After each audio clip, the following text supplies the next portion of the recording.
एक निसर्ग संपन्न शहर म्हणून कोल्हापूरची विशेष ओळख आहे। मात्र याच कोल्हापुरातील जैवविविधता, वृक्षसंपदा काही अंशी धोक्यात आल्याचं चित्र सध्या पाहायला मिळत आहे। रस्ते आणि इतर विकास कामांसाठी शहर परिसरात सर्रास वृक्षतोड सुरू आहे। त्यातच एक प्रकार कोल्हापुरातील ताराबाई पार्क परिसरात घडलाय।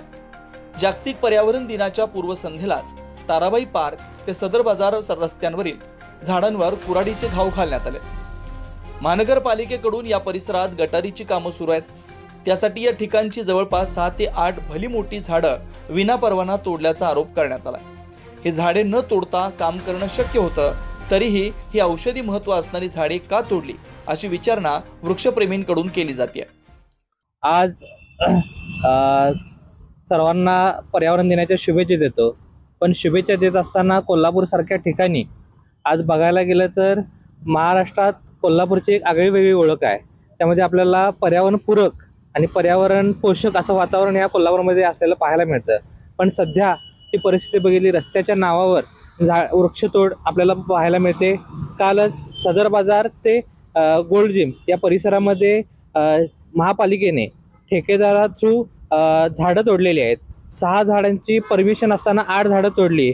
आम्हाला असं कळते की परमिशन प्राधिकरणाकडे गेली, पण प्राधिकरणानं परमिशन न देताच ही झाड तोड झालेली आहे।